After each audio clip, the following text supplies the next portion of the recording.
Vaise meu coração de mim, e errad, si se me tornará, tan mal meu doler y lila vid, enfermo yed, ¿cuándo sanará?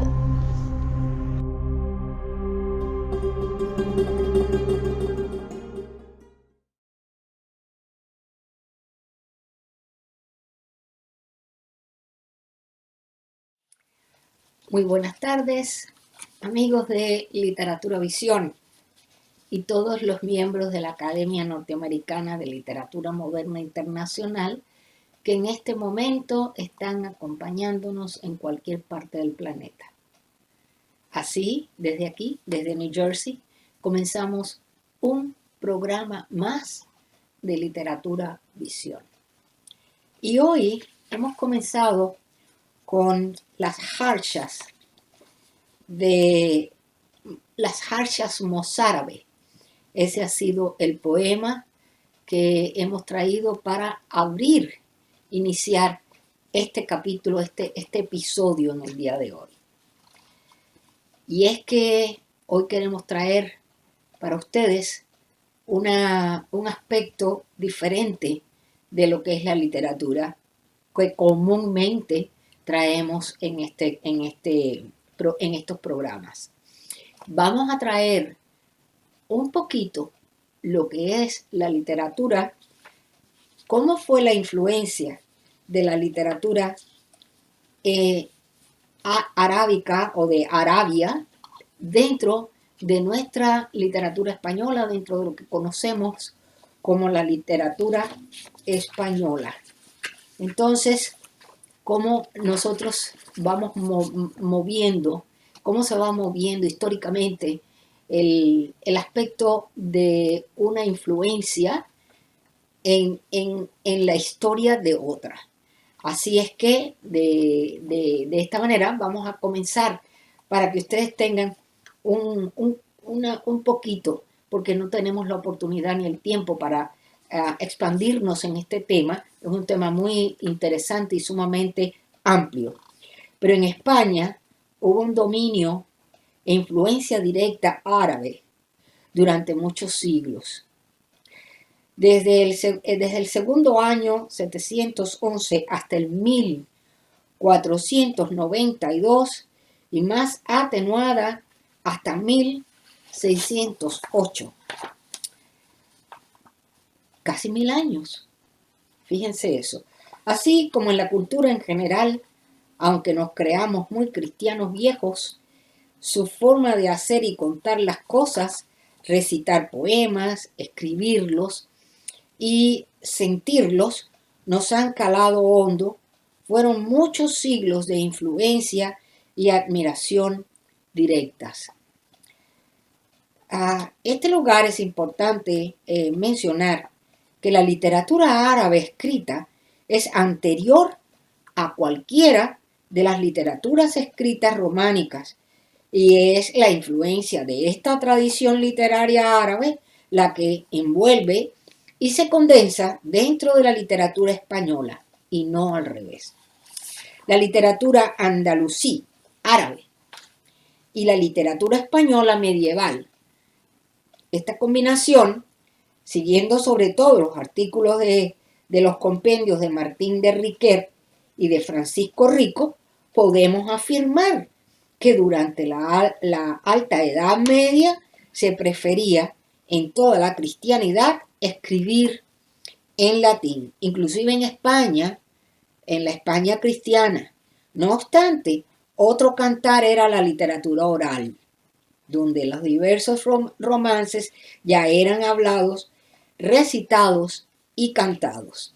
El estudio de este romance oral y las pistas para encontrar testimonios de ello no es nuevo, pues citando a Pedraza y Rodríguez en su Manual de Literatura Española, podemos apuntar que desde el siglo XIX se ha estudiado la posibilidad de que coexistiera en al-Andalus una cierta lírica románica con la latina y la árabe, tenidas estas dos últimas como principales al dominarse ya en lengua escrita y a través de sus citas poder hallar así vestigios del romance vulgar.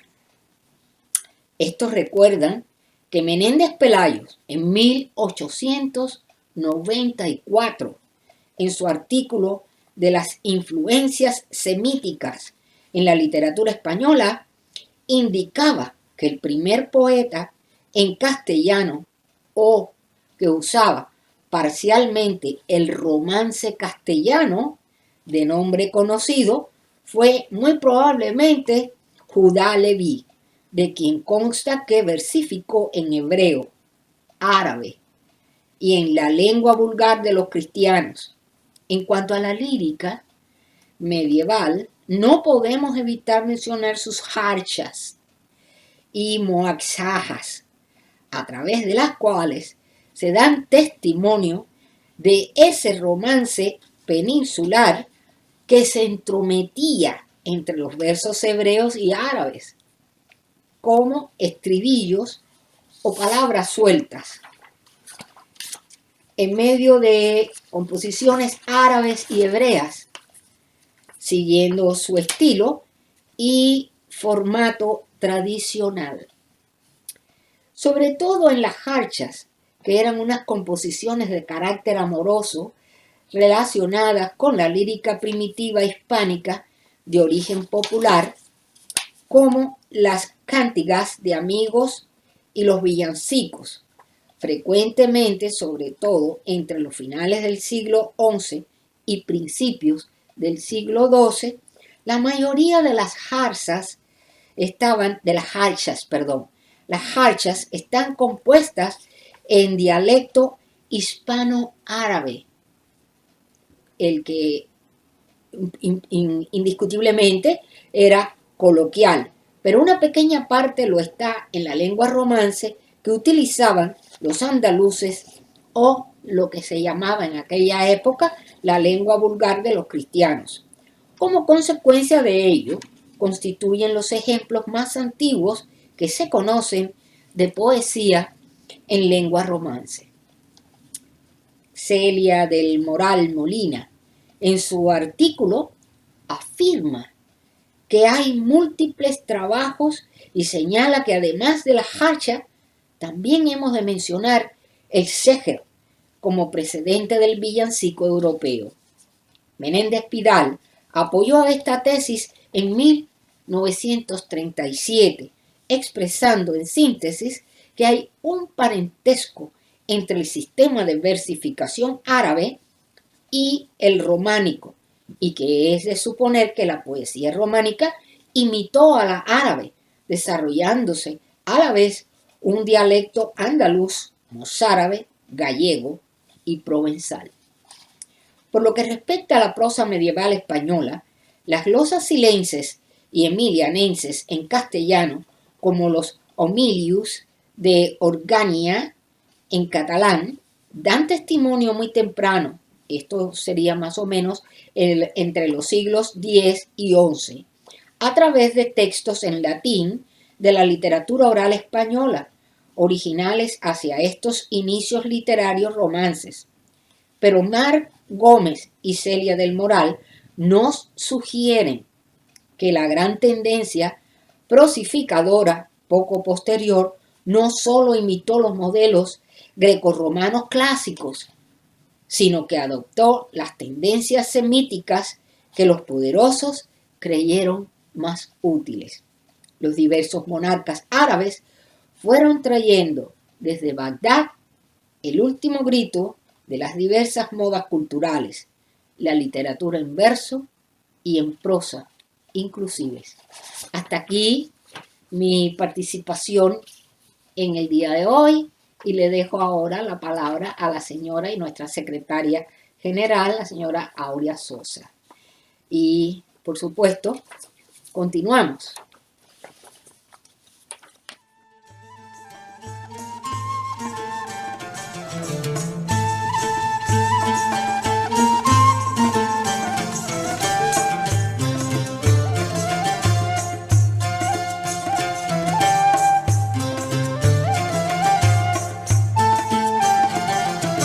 No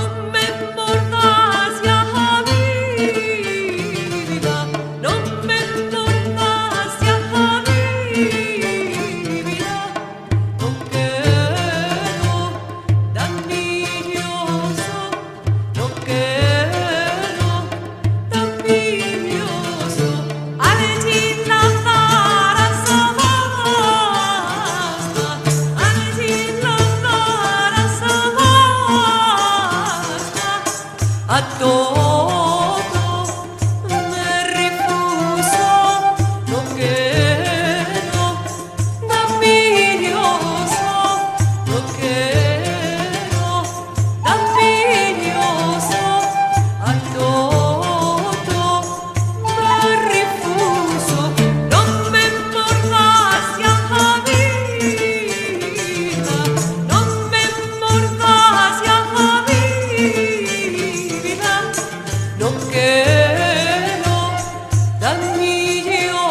Buenas tardes, queridos amigos.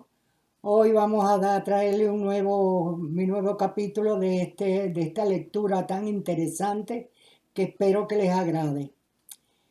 Durante prácticamente 1000 años, entre el siglo VIII y el siglo IX de la era cristiana, la lengua árabe y la religión islámica habitaron la península ibérica.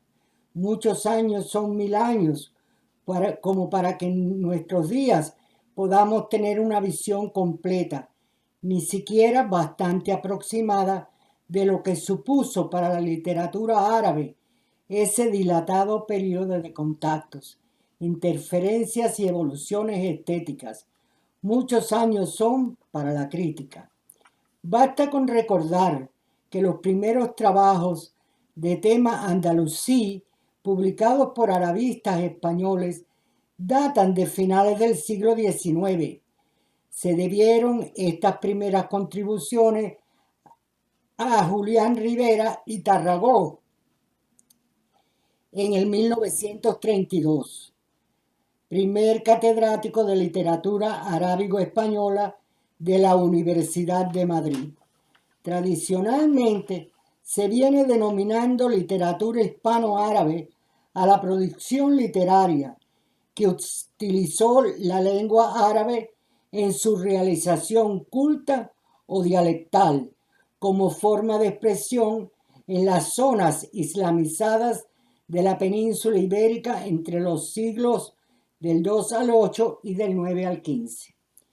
Lejos de las casidas, los cánones del verso clásico árabe, Ibn Guzmán llevó a su más alto nivel el sehel, un tipo de muaxaca o poesía en estrofas que se escribía en árabe dialectal hispánico.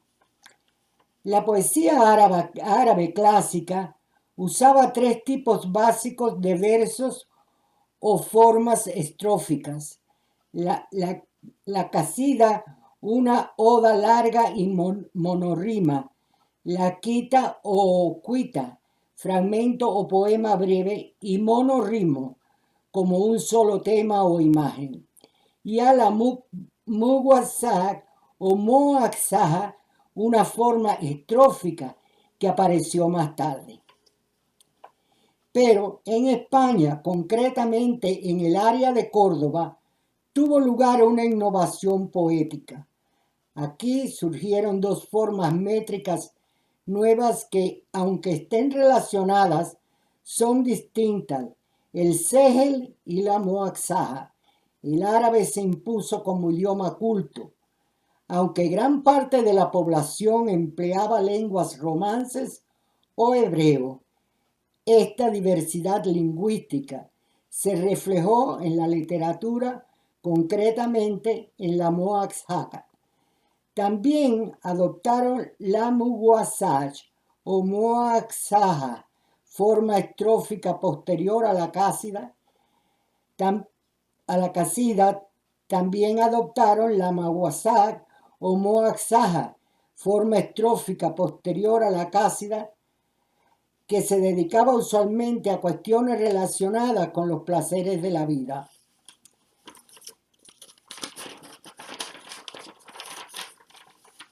Descripciones del vino y de su consumo, el amor o expresiones de pesar por lo efímero de dichos placeres.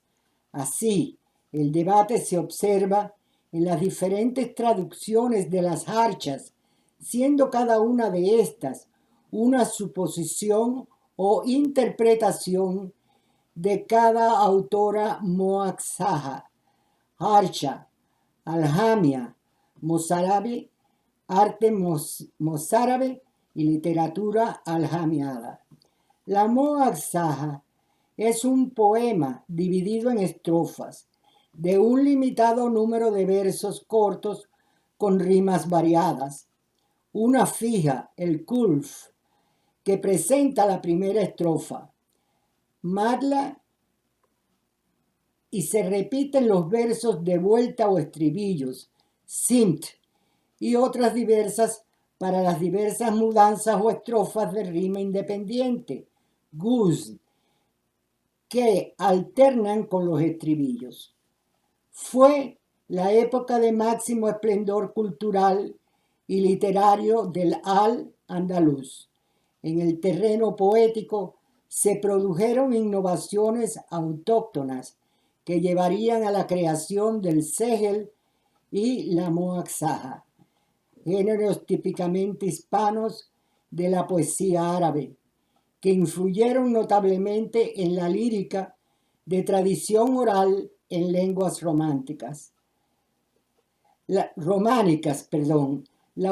aportación innovadora propiamente hispánica a la poesía islámica, si bien elaboradas a partir de formas orientales, consisten en la introducción y difusión de una lírica estrófica, frente a las largas series de versos monorrimos de la casida clásicas y en la aparición del acento de intensidad en combinación con la tradicional métrica de la cantidad de las sílabas en la poesía árabe. De ese modo, aparecen dos nuevos géneros, la moaxaja, muwajjaja, el segel, sayal, y aquí termino yo con mi parte, y vamos a esperar ahora a la señora Novas, que continúa con la tercera parte.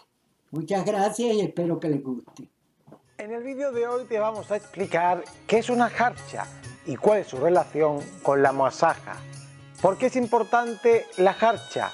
Porque son nada más y nada menos que las primeras manifestaciones líricas en romance, lo que sería el comienzo mismo de la literatura en castellano.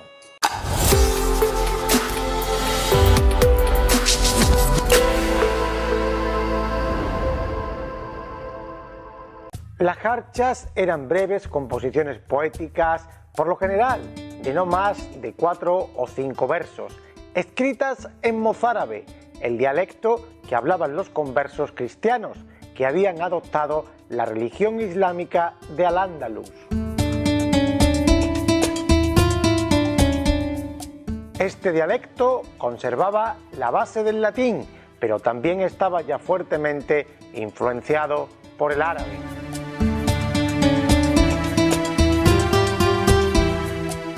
Estas breves composiciones en mozárabe se encontraban al final de unos poemas cultos escritos en hebreo o árabe, llamados moaxajas. Las jarchas estaban escritas en aljamía, es decir, en caracteres árabes, pero tratando de imitar la sonoridad de la lengua romance. Las jarchas solían ser letrillas de origen popular que estaban en la tradición. Sobre esas breves composiciones, los poetas realizaban los moaxajas en la lengua culta y luego remataban en lengua romance con la jarcha. Como expresó muy bien Emilio García, uno de sus primeros investigadores, la composición es como una luciérnaga, donde la luz está al final, en la cola. Buenas tardes, queridos amigos, deseándoles que tengan un muy feliz day. Estoy dispuesta ahora a recibir los micrófonos de nuestra directora para traerles a ustedes la parte del programa de hoy. ¿Qué son las jarchas mozárabes? Las jarchas mozárabes son pequeñas composiciones líricas escritas por los poetas árabe andaluces o hebreos durante el dominio musulmán en la Hispania. Las primeras aparecieron tras 300 años de ocupación entre el siglo XI y el siglo XII, que contiene un curiosísimo mestizaje de idiomas y estilos y que se cantaban con acompañamiento instrumental. Estas breves estructuras literarias eran las encargadas de cerrar los poemas en árabe culto denominados moaxajas, Consta de varias estrofas de 5 o 7 versos escritos en árabe, clásico o hebreo, y terminan con una harsha o karha, poemilla mozárabe que remata el discurso lírico. Las muazajas pueden versar sobre cualquiera de los temas clásicos de la poesía árabe: el lamento por la muerte de un amigo, panegíricos, sátiras, etc. Pero generalmente son temáticas amatorias. Las muazajas, por su parte, son una composición poética estrófica propia de la España musulmana. En la traducción del castellano se entienden como collares, por lo que podemos entender, las harchas son, como le dije antes, que cuelgan y engalanan las gargantillas poéticas que son las muazajas. Muazaj en árabe significa adornado con cinturón de doble vuelta, mientras que karha quiere decir salida. La diferencia entre ambas no solo estriba en el idioma empleado. La harsha es de estilo popular, mientras que la muazaja es culta y refinada. Normalmente, las harchas eran escritas en hispanoárabe coloquial. Sin embargo, se presentan registros donde se evidencia la elaboración de estos cierres poéticos, también conocidos como salidas, en idioma romance mozárabe. No se sabe exactamente la cantidad de salidas escritas en este dialecto. Las harchas tienen una connotación plenamente amorosa que se liga con la forma antigua lírica propia de la Hispania. En pocas palabras, la poesía del pueblo. Podemos decir que son composiciones líricas típicas de la España musulmana. Por lo general, constituían el final de las muazajas, poemas árabes hispanos. Existen harchas desde el siglo XI hasta el siglo XIV, y por su naturaleza constituyen una parte importante de la tradición cultural de España. Sin embargo, a pesar de que sus temáticas tocaban aspectos populares, quienes las escribían solían ser hombres cultos, poetas árabes y judíos, que tuvieron como patrón poético las líricas tradicionales románticas. Cada harsha escrita debía responder a las características de la muazaja a la que se integraba, pero también había casos en que se hacían de nueva creación, es decir, que no dependían temáticamente de las muazajas. Las harchas se originan tras la ocupación musulmana en la península ibérica en el siglo VIII. La cultura hispánica sufrió una transformación notable. La data más antigua que tiene sobre las harchas está ubicada en el siglo XI, mientras que la más reciente a inicios del siglo XIV. Se dice que el origen de las muazajas recae en el poeta andalusí Muqaddam bin Muafa al-Alcaldi, conocido como el Ciego de Cabra, región de Córdoba, que las inventó en el siglo IX. ¿Por qué las harchas dan origen a las muazajas? Si bien su nombre significa cierre o despedida, y son usadas para dar clausura a las harchas, y son lo primero y son las primeras en ser elaboradas. Es decir, la muazaja se escribe en torno a la temática planteada por las harchas. No se adecúan entonces a una medición particular. Se popularizan más por la originalidad lírica de sus versos que por la métrica de estos. Podemos encontrar, por ejemplo, en una jarcha de 4 versos, las estrofas más predominantes. Por cierto, un verso de 5 sílabas, otro de 7 sílabas, dentro de 10 y uno, otro de 10 y uno de 11. Como todo lo que se canta, tiene ritmo y rima.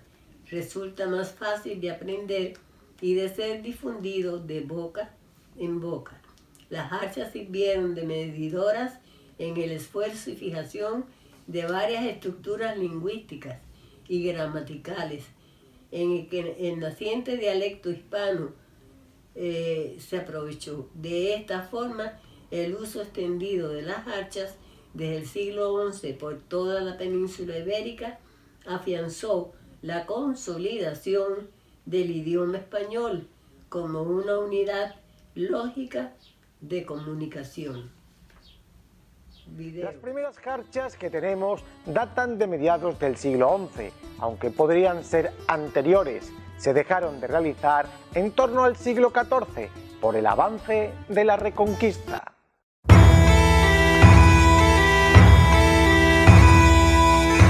Los temas de las jarchas suelen ser amorosos. Normalmente, una joven expresa un sentimiento por la ausencia de su amado. La madre, aunque no interviene en el poema, suele ser su confidente o destinataria. Esto está en total relación con las cancioncillas de la lírica galaico-portuguesa.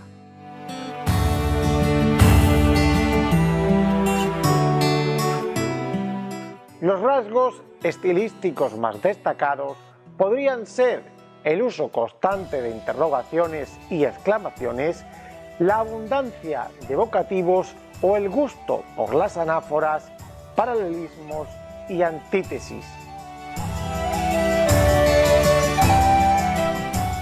Los estudiosos han recogido un corpus histórico que ronda las 70 jarchas. Vamos a ver una de ellas como ejemplo. Tant amare, habit, tant amare. Enfermirón, velios, nidios, e dolen tan male. Que transcrito al castellano actual sería de tanto amar, amigo de tanto amar, enfermaron unos ojos antes sanos y que ahora duelen mucho.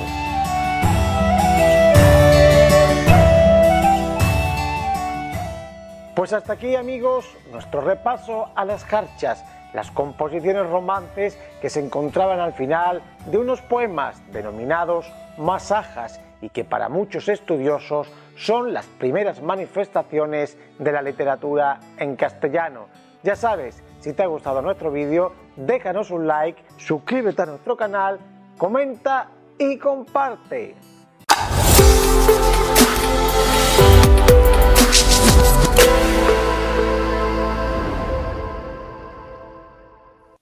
Seguimos con el orden del programa y vamos a traer ahora al doctor, como siempre, el doctor Luis Alberto Ambrogio, que nos trae desde su ciclo de este mes de abril de los poetas laureados, nos trae a Walt Whitman. Vamos a dejar al doctor que nos traiga el ensayo que ha preparado para el día de hoy. Adelante, doctor, bienvenido como siempre. Adelante. Buenas tardes, doctor. Buenas tardes, Rosalía. Bueno, pues seguimos el ciclo de los poemas que usted nos trae en este mes de abril sobre los poetas laureados de los Estados Unidos. Perfecto. El segundo poeta que voy a compartir no es poeta laureado porque había fallecido antes de que empezase este programa de poetas consultores de poesía de la Biblioteca del Congreso. Pero creo que es importante traerlo y considerarlo por su relación importantísima que tuvo con lo hispano en los Estados Unidos y su presencia geopolítica en Hispanoamérica y España. Y se trata de Walt Whitman, el gran poeta bate estadounidense. Y siempre resalto el hecho, él, por supuesto, originario de Manhattan, de Nueva York. Siempre resalto tanto en mi libro Todos somos Whitman como en ensayos que he escrito sobre él, cómo él, por ejemplo, usaba en su poesía palabras en español. Por ejemplo, usa la palabra libertad en vez de decir freedom en inglés, o la palabra bravura, o la palabra iva, o la palabra camerado en vez de como de colega en vez de camarada, pero con original travesura como él tiene en muchos casos. Y por otro lado también es interesante cómo él escribió esto cuando lo invitaron a celebrar el 300 aniversario de la ciudad de Santa Fe en México y no pudo ir, pero mandó esta carta. Dice en ella: el carácter hispano le va a proveer algunas de las partes más necesarias a esta compleja identidad americana. Ningún origen muestra una mirada retrospectiva más grandiosa en términos de religiosidad y lealtad, o de patriotismo, valentía, decoro, gravedad y honor que el carácter hispano. Con respecto al origen hispano de nuestro suroeste, es cierto que no hemos ni siquiera comenzado a apreciar el esplendor y el valor excelente de este elemento étnico. ¿Quién sabe si ese elemento, como el curso de un río subterráneo que gotea invisiblemente por 100 o 200 años, emerge ahora con un fluir más extenso y una acción permanente? Es interesante también el hecho de que en los años 70 del siglo XVIII, frente a la noticia de la proclamación de la incipiente Primera República Española, el 11 de febrero de 1873, se motivó e inspiró para la composición de un poema que él titula España, 1873-1874, dentro de su proclama y lucha por la libertad, que renace en contraste a los despojos de un pasado mortal, no solo de España, sino de Europa. Y voy a leer este poema porque me parece muy interesante en mi traducción, por supuesto, en el cual revela tanto su influencia emersoniana de Emerson, su sufrimiento por la guerra civil y predilección por las revoluciones democráticas. Esto se basa en una conferencia que dicté en la Facultad de Geografía e Historia en la Universidad Complutense de Madrid. Y este poema, España 1873-1874, uso una de las primeras traducciones de Walt Whitman, hecha por Francisco Alexander. Bueno, el poema se titula España, como dije, y dice así, poema de Walt Whitman: de los negros flancos de enormes nubes, entre los escombros del mundo feudal y los esqueletos amontonados de los reyes, de ese antiguo osario que es la Europa entera, de las mascaradas hechas polvo, catedrales derrumbadas, palacios desmijados, tumbas levíticas, mirad, he aquí que aparecen las rejuvenecidas facciones de la libertad, he aquí que aparece el mismo rostro inmortal, una visión rápida como el rostro de tu madre, oh América, un relámpago significativo como el de una espada luce hacia ti. No creas que te olvidamos, Madre nuestra, has creado largo tiempo atrás, las nubes van a cerrarse de nuevo sobre ti. Ah, pero ya te has mostrado a nosotros en persona. Ahora te conocemos. Dejándote entrever, nos has dado una prueba infalible de que allí, como en todos lados, aguardas tu hora. Es un poema que a mí personalmente me emociona mucho y, por otro lado, es obviamente parte de esa presencia geopolítica de Walt Whitman en toda Hispanoamérica y en España, a través de traducciones, de poemas que se le han dedicado. Se dicen que el canto general de Pablo Neruda es altamente influenciado por Walt Whitman, y él mismo lo dice en una oda que le dedica. Y yo, obviamente, entró en Hispanoamérica a través de José Martí, en unos artículos que escribió para el Diario de la Nación y diarios mexicanos sobre lo importante que era este poeta estadounidense. Y de allí pues lo conoció Rubén Darío, que le dedicó ese famoso poema a Walt Whitman, titulado Walt Whitman, y que dice: en su país de hierro vive el gran viejo, bello como un patriarca, sereno y santo, tiene en la arruga olímpica de su entrecejo algo que impera y vence con noble encanto. Su alma del infinito parece espejo, son sus cansados hombros dignos del manto, y con arpa labrada de un roble añejo, como un profeta nuevo canta su canto. Sacerdote que alienta soplo divino, anuncia en el futuro tiempo mejor, dice el águila, vuela, boga al marino, y trabaja al robusto trabajador. Así va ese poeta por su camino, con su soberbio rostro de emperador. Qué hermoso. El soneto de Rubén Darío. Hermoso. Y voy a acabar con un poema que le escribió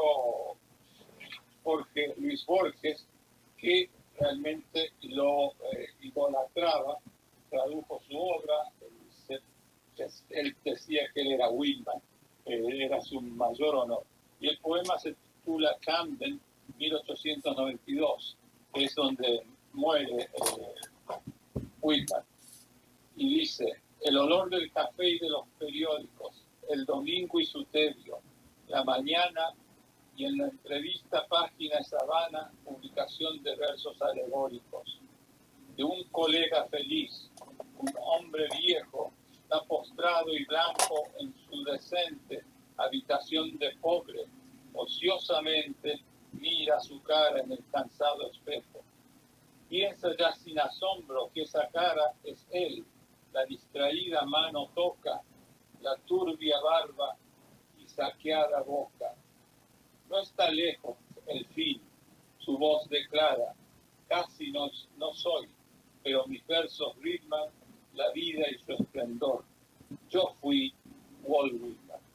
Este es el verso de Jorge Luis Borges.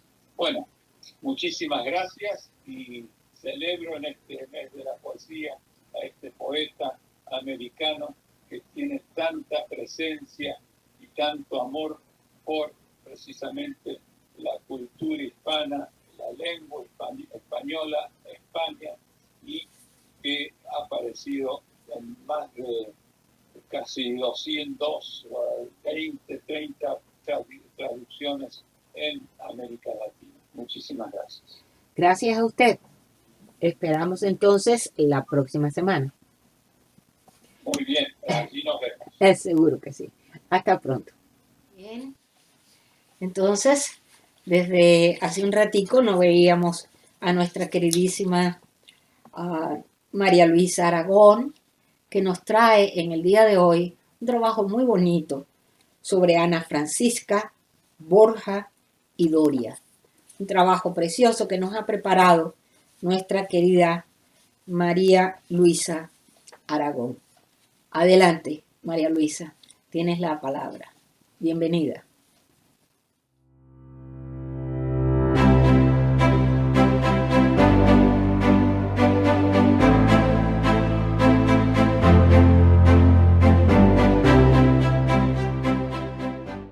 Les saluda Marisa Aragón para Literatura Visión, desde Valencia, España. El relato de hoy es Ana Francisca de Borja y Doria, noble valenciana, la primera gobernadora del Perú, condesa de Lemos y virreina del Perú. Fue la primera virreina del Perú, nombrada por su marido, el conde de Lemos, como virreina en su esencia de acuerdo con los poderes que le habían sido concedidos por la reina regente de España, Mariana de Austria, en nombre de su hijo Carlos II. Nació en Gandía, Valencia, el 22 de abril de 1640. Pertenecía doña Ana al ilustre y poderoso linaje de los Borja, o Borgia, octava hija de Francisco Pascual de Borja y Aragón y Centelles, octavo duque de Gandía. Se casó primero con Enrique Enríquez Pimentel, quinto marqués de Tavara, virrey de Navarra y virrey de Aragón, del cual enviudó poco tiempo después. Al año siguiente contrajo segundas nupcias con su primo Pedro Antonio Fernández de Castro, conde de Lemos, marqués de Sarriá y grande de España. El matrimonio tuvo 5 hijos. En 1667, la reina regente doña Mariana de Austria lo fue hasta cuando su hijo Carlos II alcanzó la mayoría de edad para reinar, nombró a su esposo virrey del Perú, doña Ana, sus 2 hijos y un séquito formado por 100 personas, entre hombres y mujeres principales, además de numerosos criados y servidores. Se trasladaron hacia su destino y llegaron a Puerto del Callao en noviembre del mismo año. En ausencia de su marido, la virreina estaba apoyada por un grupo de consejeros que la ayudarían a desempeñar eficazmente sus funciones. Ella no fue una figura decorativa, a pesar de que Ana estaba en avanzado estado de gestación de su primer hijo, nacido en Perú. Pocos días después de su nombramiento, el 18 de junio de 1668, emitió el primer bando contra los franceses, convocó a los alcaldes de Cortes, realizó nombramientos y emitió otros bandos de buen gobierno. Pero el principal problema con el que se encontró el virreinato fue su gobierno. Fue el ataque, saqueo y destrucción de Portabello por el pirata inglés Henry Morgan. Ana llevó a cabo también su gestión, que la propia reina regente le envió una nota manuscrita, felicitándole en los términos siguientes: Condesa, hame dado mucho gusto todos los buenos efectos que han resultado de ello, de lo cual quedo con toda satisfacción. La virreina, joven mujer de mucho temple, devota, inteligente, justa, elegante y astuta, tuvo grandes influencias palaciegas, a través de ellas en el papado. Merece especial mención la devoción de doña Ana, dio un último impulso para que Rosa de Lima fuera al fin reconocida como santa por la Iglesia de Roma. Así, tras ser beatificada en ese mismo año, 1668, el Papa Clemente X canonizó a la que ya sería Santa Rosa de Lima, la primera santa de América, la primera mujer criolla en ascender a los altares, lo que llenó de alegría a aquella sociedad limeña, peruana y a toda la América hispana. De hecho, sería nombrada patrona del Perú, de Filipinas y del Nuevo Mundo. Su humilde ataúd de madera fue reemplazado por uno de plata, por voluntad y a expensas de la virreina. Tras 5 años de gobierno, el conde de Lemos falleció en Lima el 6 de diciembre de 1672, a la edad de 40 años. Antes de morir, encargó a su esposa que cuando volviera a España llevase con ella sus restos para que fueran enterrados en Monforte de Lemos, donde estaban enterrados sus padres y abuelos. Su mujer quedó en el Perú casi 3 años más con sus hijos, 2 que habían tenido en España y 3 más que nacieron en Lima. Finalmente, la virreina y gobernadora del Perú partió finalmente al Callao hacia España. El corazón del conde de Lemos quedó en Lima, tal y como había dispuesto en su testamento, primero en la iglesia de los Desamparados y luego en la actual iglesia de San Pedro, tal y como recuerda una placa allí ubicada. En España, doña Ana se encargó de administrar la casa condal de Lemos como regente de su hijo Ginés Miguel, 11 conde de Lemos. Además, intervino en diversos eventos políticos. Falleció en julio de 1706 en Madrid. Se encuentra enterrada en el convento de Santa Clara, conocido como de las Clarisas de Monforte de Lemos. Deseo que hayan disfrutado de este relato. Muchas gracias. Bueno, y de acuerdo con nuestra nueva programación, pues también traemos a uno de los participantes a este programa, que trae un verdadero trabajo cortito, pero muy interesante. Me refiero al doctor Jaime Kosak. Bienvenido, doctor. Nos trae un trabajo muy lindo. Él lo ha titulado Platero. Vamos a ver de qué se trata. Adelante, doctor. Bienvenido.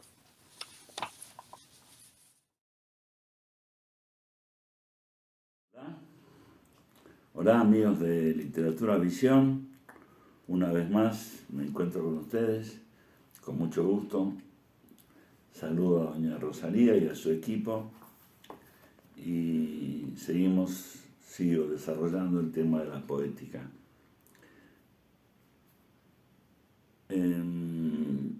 Cuando me disponía a preparar el tema, recordé que he estado unos días en el hospital ingresado porque me tuvieron que hacer unos estudios. Y entonces tenía en la mesilla este libro, Platero y yo. Y todo el mundo que entraba asociaba. Y bueno, como los poetas no descansamos nunca, siempre estamos atentos a todo lo que nos rodea. Y entonces, primero una recordó que en su infancia lo usaban para aprender las reglas de la gramática. Y entonces ya tenían un cierto rechazo. Y ella recordaba Platero y yo y El Principito.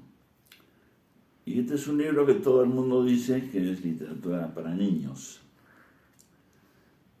Y El Principito, bueno, dicen lo mismo, pero no tiene nada que ver. Porque, por ejemplo, decir que lo esencial es invisible a los ojos no es que sea una frase para niños o para adultos, eso da igual, es una frase que a todos nos viene bien, porque lo esencial, entre otras cosas, invisible a los ojos, es lo poético, porque es un efecto que nos produce, pero no sabemos de qué nos hablan. Y el autor es Juan Ramón Jiménez, premio Nobel de 1958, creo. Y entonces él dice: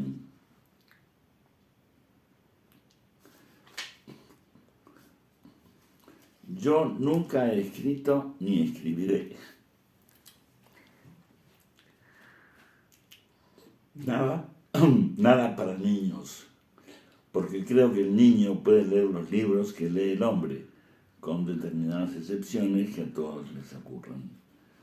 Puede haber excepciones, dice, para hombres y para mujeres. Es decir, que a él le dijeron para niños, y él dijo, bueno, si para niños, no hago más nada porque para mí está bien, ¿no? Sin embargo, la gente sigue diciendo que es un libro para niños. Pero es un libro inmortal, por cómo está escrito, no por la temática. Porque la gente cree que un poeta necesita una inspiración o necesita un tema en especial.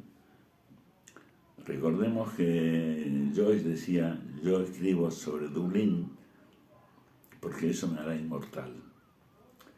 Y también Dostoyevsky decía, escribe sobre tu aldea y serás inmortal. Es decir, que no es el tema. Entonces, el trabajo lo titulé Entre dos tiempos.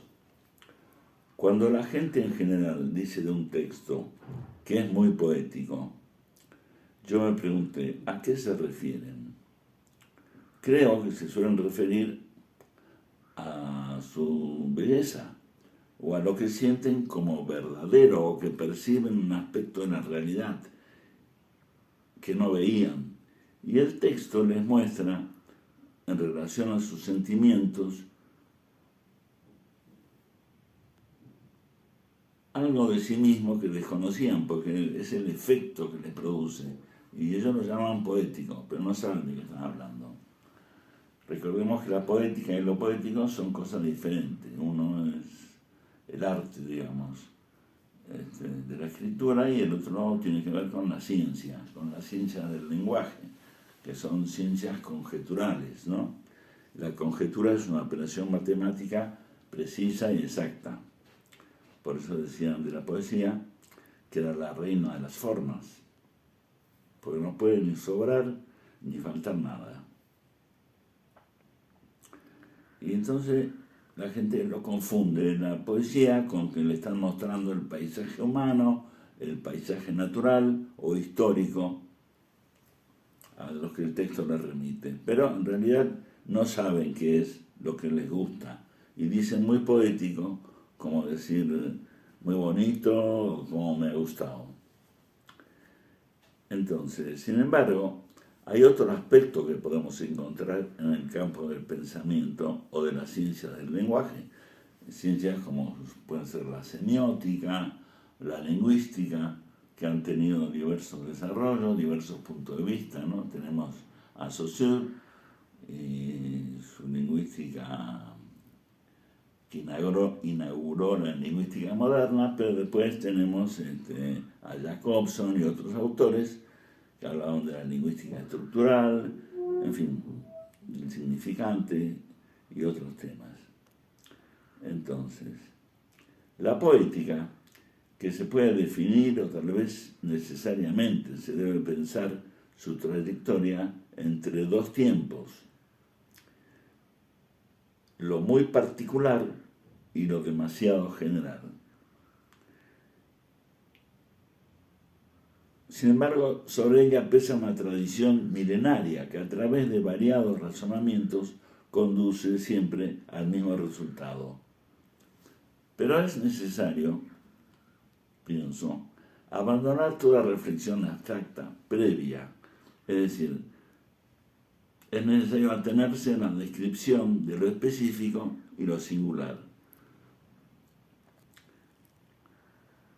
Tenemos que saber que son dos operaciones necesariamente complementarias y que toda jerarquización está vedada.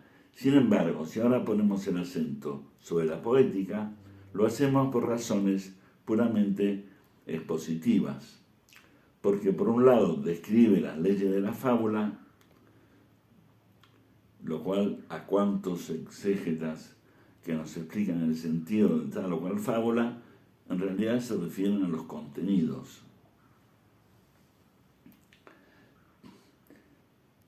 No a la verdad inmortal que nos transmite. Y la historia de los estudios literarios se caracteriza por un desequilibrio masivo en beneficio de la interpretación. A ese desequilibrio hay que combatirlo, pero no al principio de la interpretación, porque siempre necesita una interpretación. El tema es que no me quede en la superficie. Si me quedo en la superficie y yo le describo, eso ya lo hace el propio libro, ¿no? Platero es pequeño, peludo, suave, tan blando que por fuera se diría todo de algodón, que no lleva huesos. Solo los espejos de azabache de sus ojos son duros, cual dos escarabajos de cristal negro. Eso es un contenido, pero que en el conjunto habría que pensar qué es lo que él posibilitó, qué es lo que él nos presentó, qué nos enseñó, ¿no? Porque el Joyce es un libro que todo el mundo compra, pero que nadie lee.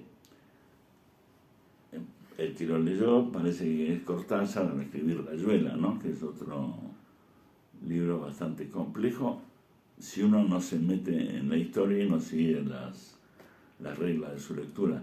Pero altera los tiempos. Pero la historia de Ulises transcurre en un día, y sin embargo es un libro de 500 páginas.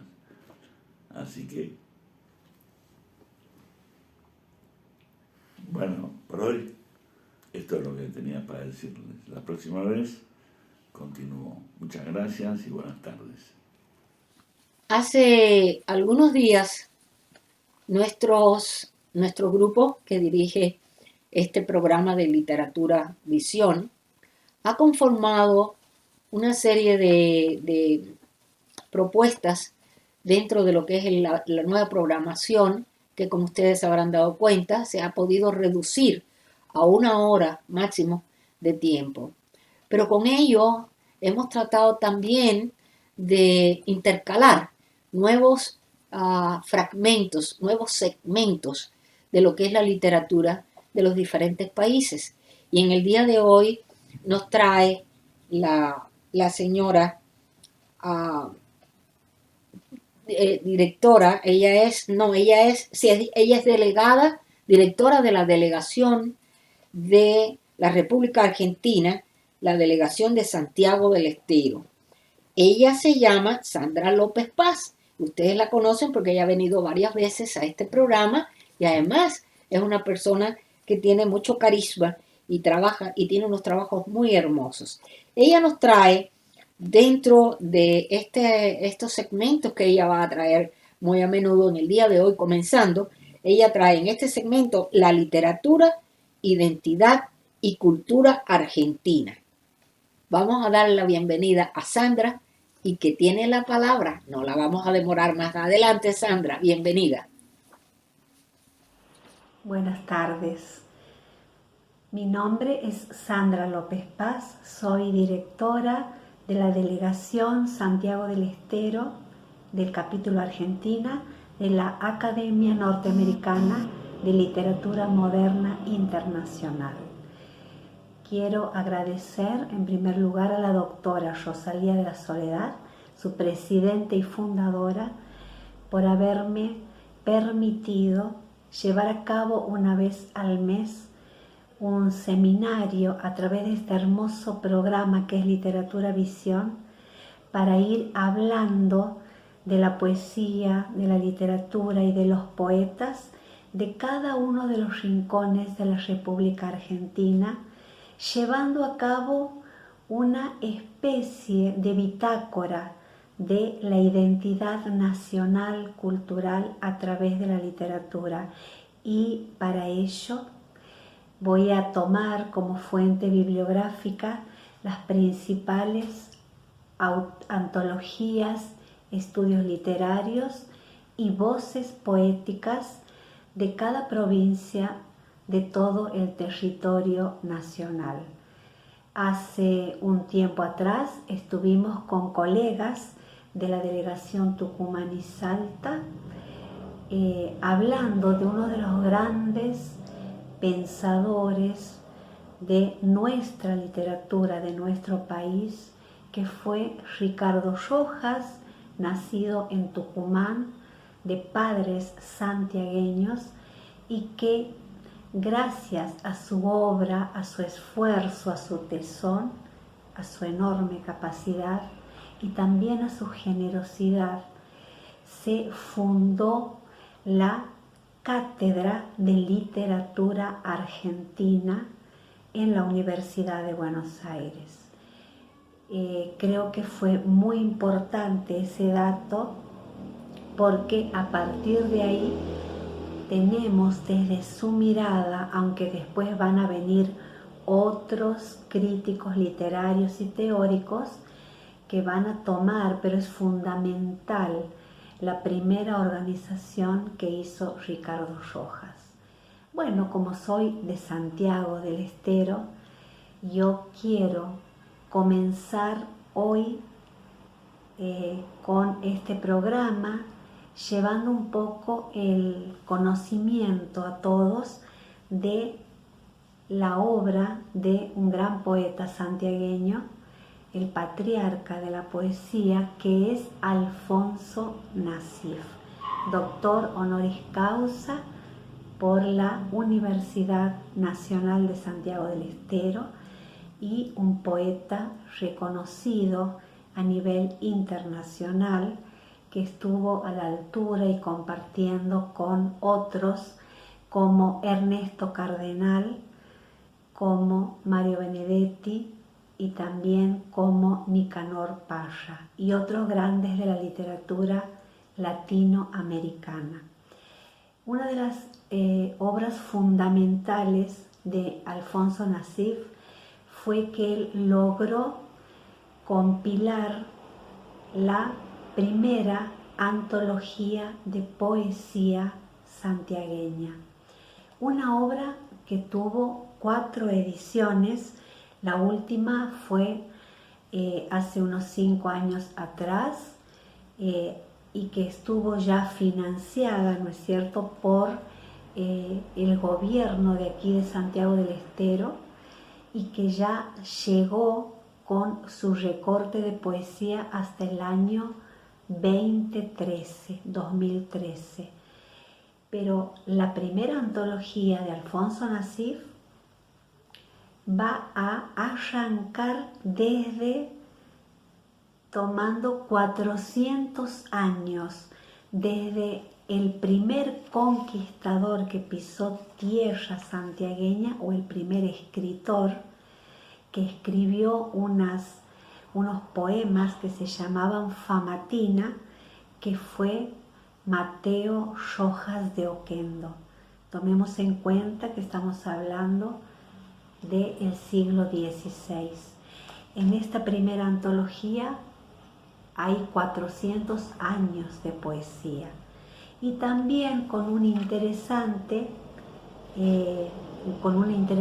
perspectiva, a donde en una primera parte hay un estudio literario histórico que va desde la conquista y después va a ir avanzando hacia en ese momento 1979. Pero como vengo diciendo, después vinieron otras ediciones. Es muy importante cómo Alfonso Nassif inicia su antología y él, ¿cómo lo dice? Enamorado de su tierra, el poeta, sacerdote, juez, testigo, actor, vive y obliga a vivir su tiempo. Toda obra de arte es sabiduría viva, desafío ontológico de permanencia y tránsito de lo que nos rodea. El arte es el espejo y el retrato de nuestro rostro a través del tiempo. Dice Nassif, la poesía como obra de arte es la signataria de lo válido y de lo invalidado de una época. Es tan importante en lo que silencia y olvida como en lo que destaca. De ahí que su existencia es fatalmente visible, más para quienes pretenden ignorarla, cargada de densidad humana, agrietada su sangre de existencia, su piel no puede contener su latido supremo y estalla en palabras, luces y tiempo, como si la eternidad esperara su grito. Qué profundas son las palabras de Nassif cuando habla de la importancia del poeta en su tiempo, en su espacio, en los hechos. Y esto es también una demostración de aquella hipótesis, o vamos a decir de esa tesis de Rojas, cuando dice que la literatura es el espejo de la identidad cultural, ¿sí? El poeta es aquel que hace historia. Bueno, vamos a continuar leyendo estas preciosas obras de los más grandes de cada provincia para conocer nuestro territorio, para llegar a profundizar en los aspectos de nuestra cultura. Muchas gracias y nos vemos en el próximo capítulo de Literatura Visión. Hasta luego. Bien, y ahora, como siempre, con los anuncios de Alba Learning. Adelante. Buenos días a todos, estimados amigos de Literatura Visión. Quiero aprovechar la oportunidad que me brindan para invitarles a visitar nuestra biblioteca, en la que encontrarán libros y audiolibros de las más variadas temáticas y autores de todas las épocas y nacionalidades. Les ofrecemos poesía, ensayo, cuentos, novelas, todo lo que pensamos puede gustar a nuestros lectores y atraerlos para hacerles amar la lectura. Ese es nuestro único objetivo, el promover el amor por los libros y el respeto por los autores, muchos de los cuales casi han pasado al olvido, y son precisamente esos los que nosotros queremos rescatar para que los miles de lectores que nos visitan a diario puedan disfrutar de la belleza de sus obras. Cervantes, con su Don Quijote de la Mancha y las novelas ejemplares, Jorge Isaacs, con su novela María, Gustavo Adolfo Bécquer, con las rimas y leyendas, Santa Teresa de Jesús y cientos de autores más le esperan en nuestra página. Muchas gracias. Saludos y mis respetos desde España. En los estelares de Literatura Visión traemos en el día de hoy la delegación de Nueva York. La delegación de Nueva York está dirigida por la que fuera nuestra presidente allá en el estado de la Florida, nuestra querida Maciel Álvarez, que ella no nos quiere dejar. Ella sigue con nosotros, no importa dónde esté. Y bueno, llegando a Nueva York, ella tiene y asume el cargo de delegada de la delegación del estado de Nueva York. Y pues la tenemos hoy. Y hoy ella viene en Los Estelares a presentar un programa muy lindo. Este programa va a estar dividido en dos partes, porque Estelares, como lo habrán visto, se va a componer de muy poco tiempo para dar lugar y espacio a otras nuevas personas dentro de la academia. Pero hoy nos trae un trabajo muy hermoso. Y Maciel presenta a dos de sus compañeros dentro de la delegación, entre ellos Tony Badía, que es uno de los principales en el grupo directivo de ella, y el señor Emmanuel Roque.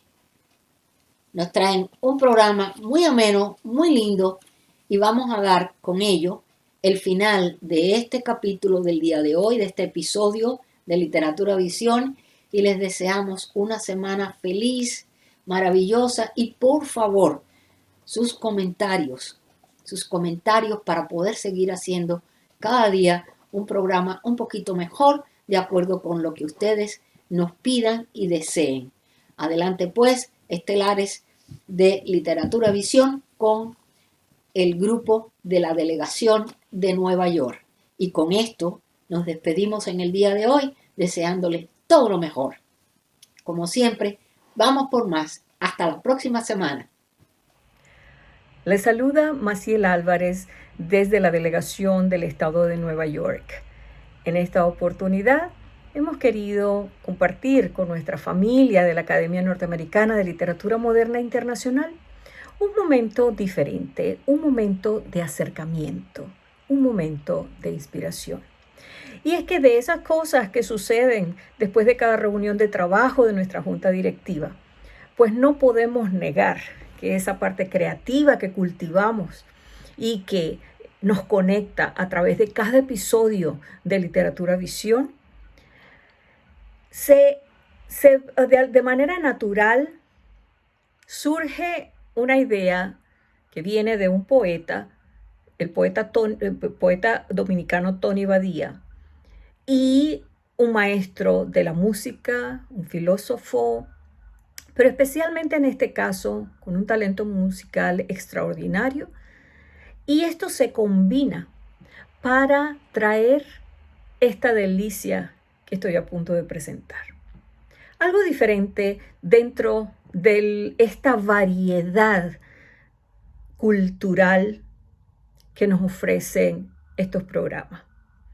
Somos muy agradecidos porque con el respeto que la literatura merece, con el respeto del idioma, estando en un país donde surge como segundo idioma el español, es muy grato poder entonces abrir las ventanas de la creatividad e inspirados por todo este conocimiento y este banquete literario que nos da Literatura Visión y la academia a través de cada actividad, pues entonces surge algo del alma y se combina para ser compartido con todos ustedes.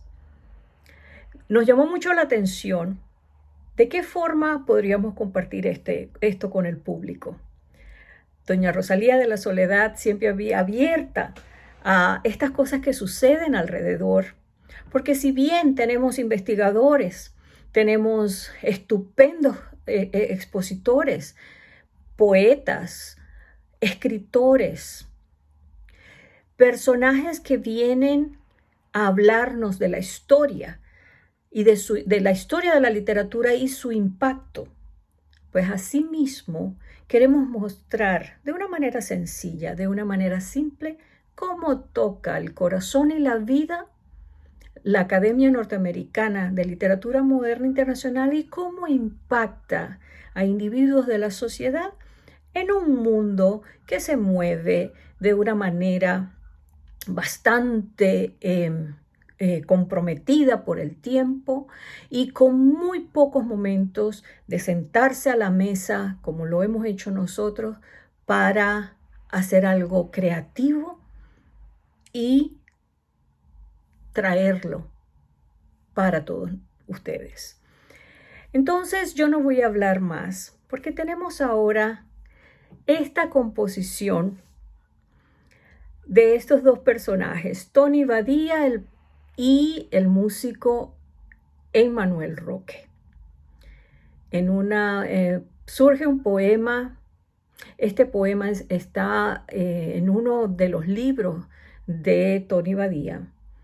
Y hay un deseo intrínseco que él mismo les contará, que se vuelve realidad cuando en una de esas lecturas de nuestros trabajos literarios surge la lírica perfecta y las notas perfectas para combinarse.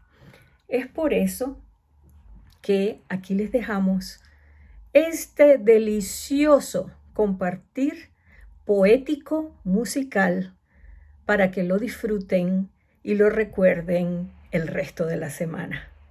Nos vemos pronto con muchas más sorpresas. Hola, mi nombre es Rafael Tony Badía. Un saludo fraterno a la Academia Latinoamericana de la Literatura Moderna y a su distinguido público. Hoy estaré compartiendo con ustedes cómo fue el proceso creativo de mi poema que se titula Acércate. Quiero decir que yo siempre quise escribir una canción. Inclusive llegué a escuchar canciones que yo decía, eso debí escribirlo yo. Además, he vivido cosas así. Entonces, pero nunca se me daba, no soy músico, nunca he compuesto melodía ni nada parecido. Y cuando escribí este poema, realmente lo que yo quería escribir era una canción, que ya luego se me realizó como la realización de un sueño a través de mi hermano Laro Rodríguez, que me puso en contacto con el maestro Emmanuel Roque. Este poema, recuerdo que estábamos en un hotel en San Sebastián, España. Me desperté 5 de la mañana, algo así. Mi esposa dormía. Yo recuerdo que la fui a cubrir con el cubrecama y vi su espalda, ¿no? Su lunar. Luego me fui al extremo de la habitación y empecé a escribir. El primer párrafo de la canción dice: había sufrido tanto, con tantas ganas de amar, y susurré yo un verso a su lunar, y se acercó a mi lado. Sucede que el poema habla de un individuo que ha sufrido mucho no tanto por traiciones de amor, sino por no haber vivido un gran amor. Y en el segundo párrafo del poema, el individuo toma conciencia de que debe superarse, ¿no? Dice: había demarcado la tristeza. Sentí en su mirada la firme arena. Tenía que vencer la tempestad que me dejó la indeleble ausencia.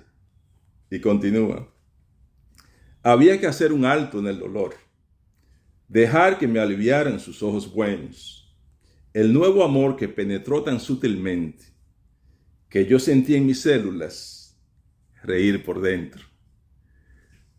También recuerdo, mi hermano es médico, y en ese momento, no sé por qué, me llegó el recuerdo de cuando él llegaba del hospital o de la facultad con su estetoscopio por encima de la bata, y todo llegó de repente para escribir el último párrafo, que dice así: ven, auscúltame los sentidos, acércate a mi mente, siente las olas sobre los ruidos, mira cómo me pongo por tenerte. Así que quiero agradecer al maestro una vez más, a Emanuel Roque, por realizar ese sueño que siempre tenía. Muchas gracias y hasta pronto.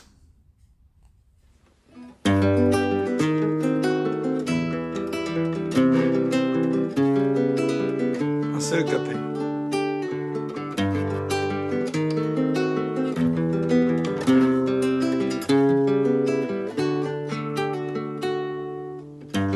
Había sufrido tanto,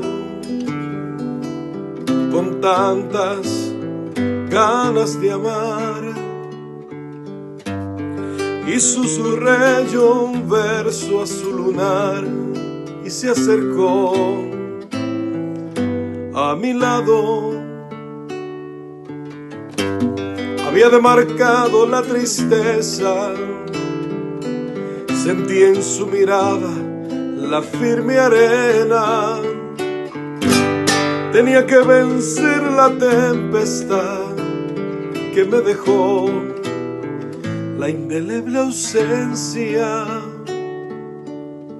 Había que hacer un alto en el dolor, dejar que me aliviaran sus ojos buenos, el nuevo amor que penetró tan sutilmente que yo sentí en mis células reír por dentro.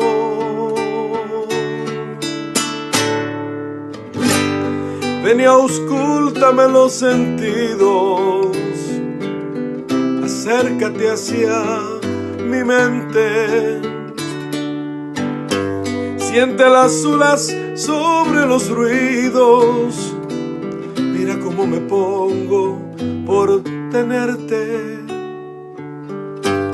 Ven y auscúltame los sentidos, acércate hacia mi mente,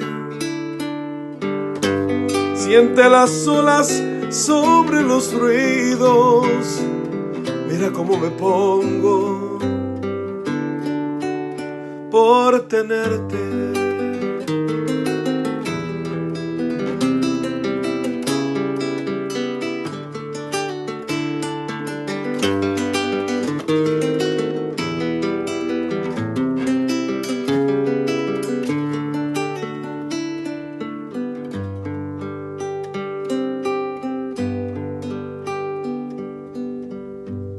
Ven y auscúltame los sentidos, acércate hacia mi mente, siente las olas sobre los ruidos, mira cómo me pongo por tenerte, por tenerte, por tenerte.